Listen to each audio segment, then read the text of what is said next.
শেখ হাসিনা নিজে যেগুলি অপরাধ করতেছে, নিজে যেগুলি কাজ করতেছে, সেগুলিরও দায় সবটাই আমরা ভারতের উপরেই দিব এখন, তাই তো?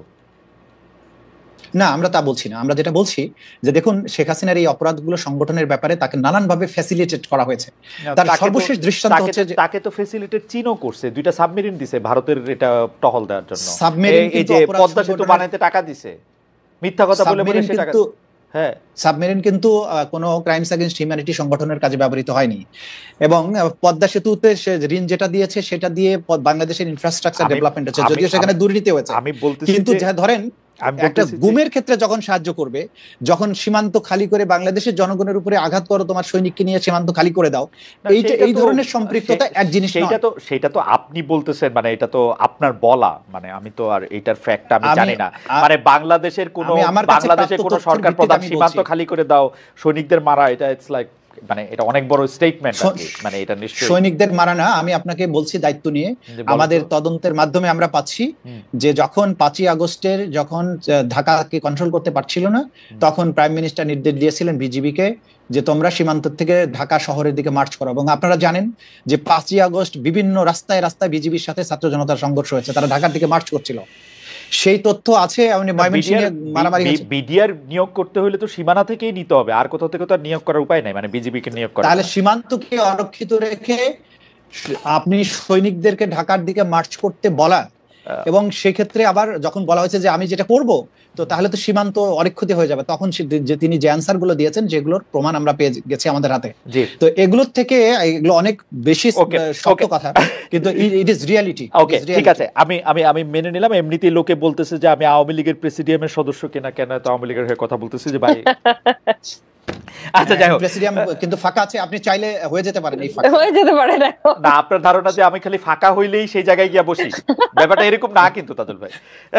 মানে মানে মানে এটা এটা এটা আমি, আচ্ছা, আমার 2টা প্রশ্ন এটার মধ্যে এটা আছে, সেটা হচ্ছে যে সারা দেশে আওয়ামী লীগ নেতাকর্মীদের আসামি হিসাবে আদালতে হাজির করা হলে তাদের উপর ডিম মলমূত্র নিক্ষেপ, অনেক ক্ষেত্রে আইনজীবীদের কে দাঁড়াতে না দেওয়া, এইটা আপনি দীর্ঘদিন, মানে এইটা আপনি ফেস করেছেন, কারণ আমরা আপনাদের সাথে কথা বলেছি, এইটা আপনি আসলে কিভাবে দেখেন যে এটা ঠিক হচ্ছে? প্রথম কথা হচ্ছে আমার দায়িত্বের মধ্যে আছে আন্তর্জাতিক অপরাধ ট্রাইব্যুনাল।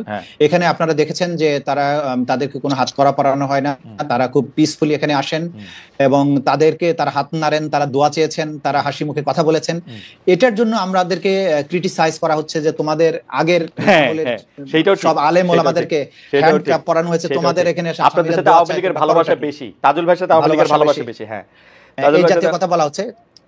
তো এটা যেটা জজ কোর্টে প্রথম দিকে ধরেন যখন ম্যাজিস্ট্রেট কোর্টগুলোতে তাদেরকে হাজির করা হয়েছে, তখন জাস্ট বিপ্লবের পর একটা তখন একটা ট্রমার থেকে বেরিয়ে আসা, এবং মানুষ তখন অনেক বেশি উত্তেজিত, শহীদদের রক্ত তখনও শুকায় নাই, মানুষ আহত, তখন একটা ইমোশনের ভিত্তিতে যেগুলো হয়েছে সেগুলো অনাকাঙ্ক্ষিত, এগুলো আদালত অঙ্গনে হতে দেওয়া উচিত নয়।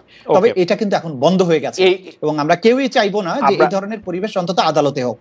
আচ্ছা, জয় বাংলা এখন জাতীয় স্লোগান না, কিন্তু এই স্লোগান নিষিদ্ধও না, কিন্তু আমাদের কাছে খবরগুলো এরকম আসতেছে যে জয় বাংলা স্লোগান দিতে গেলে আক্রমণের মুখে পড়তেছে।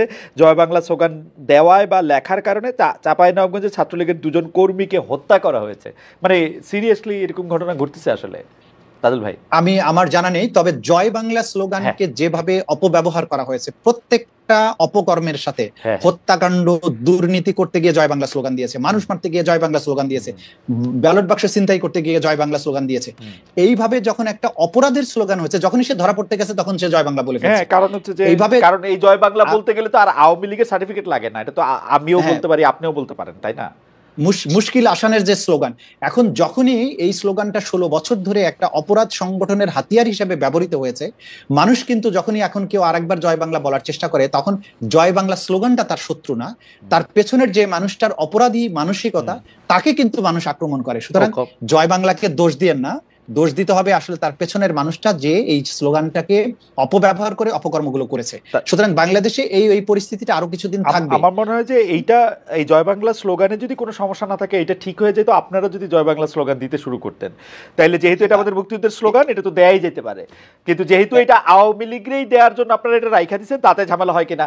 যাই হোক, তাজুল ভাই আপনাকে ধন্যবাদ, আমাদের সময় নাই, আমরা একটু ব্যারিস্টার আসনা ইমামকে এই 2টা প্রসঙ্গে খালি আমি একটু শুনতে চাই যে এক হচ্ছে যে বিপরীত পক্ষের আইনজীবীদের দাঁড়াতে না দেওয়া, আর দুই হচ্ছে যে আসলে যারাই আওয়ামী লীগ যারাই ছাত্রলীগ তাদেরকে এখন খুঁজে খুঁজে মেরে ফেলা বা জয় বাংলা হলে মেরে ফেলা, কেস দেওয়া, বা এটা আপনি আসলে কিভাবে দেখেন, মানে পত্রপত্রিকা যে রিপোর্টটা আসে?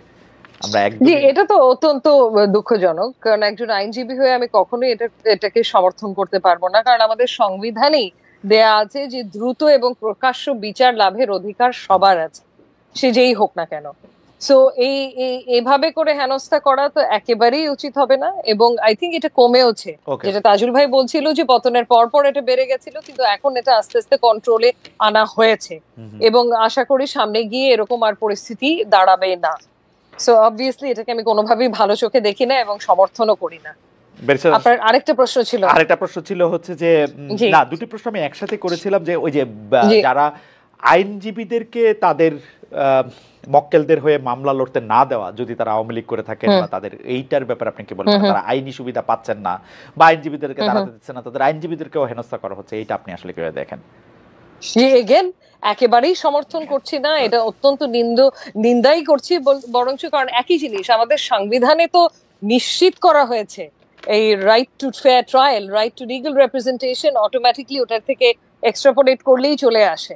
সো এরকম একটা সাংবিধানিক অধিকারকে আমরা কোনোভাবেই কাউকেই বঞ্চিত করতে পারি না, এবং লিগ্যাল রিপ্রেজেন্টেশন পাওয়াটা মানে থাকাটাও তাদের অধিকার। এই ক্ষেত্রে কিন্তু সরকারও পদক্ষেপ নিতে পারেন, এবং কিছু দূর আমার মনে হয় নিচ্ছেও, যে লিগ্যাল রিপ্রেজেন্টেশন বা লিগ্যাল এইড এর মাধ্যমে সরকার থেকে কিছু নিয়োজিত আইনজীবী ডিফেন্সটা কন্ডাক্ট করার জন্য দিতেই পারেন, এবং আমার ধারণা কিছু দূর দিচ্ছেও, যে ক্ষেত্রে কোনো আইনজীবী পাওয়া যাচ্ছে না, সরকারই পাঠাচ্ছে আইনজীবী ডিফেন্সের জন্য। আমি এখানে একটা লাইন অ্যাড করতে চাই, যে বললেন আন্তর্জাতিক অপরাধ ট্রাইব্যুনালে তাদের আইনজীবী আছেন এবং কোন রকমের বাধাবিঘ্ন তো নয়, বরং তাদেরকে আমরা বলেছি যে আপনাদের যদি বিদেশি পরামর্শক লাগে আপনারা আনতে পারেন, এবং সব ধরনের সহযোগিতা তাদেরকে আমরা করছি এবং ফিউচারেও করা হবে। সুতরাং প্রথম দিকে যেটা হয়েছে, যেটা আমি বললাম যে ডিম ছোড়ার কাজটা যেটা প্রথম দিকে উত্তেজনার সময় হয়েছে, ওই সময়ই কিছু বিচ্ছিন্ন ঘটনা ঘটেছে, এটা কিন্তু এখন আর হচ্ছে না। এবং বিশেষ করে যে আন্তর্জাতিক অপরাধ ট্রাইব্যুনালে তাদের বিচার হচ্ছে, এখানে খুবই স্মুথ এবং খুবই ভয়ভীতিহীন পরিবেশ, এখানে আইনজীবীরা খুব প্রফেশনাল দায়িত্ব পালন করতে কোনো রকমের বাধা নেই। এই ব্যাপারে কেউ কোনো অভিযোগ করেননি এবং করতে পারবেন না আশা করছি।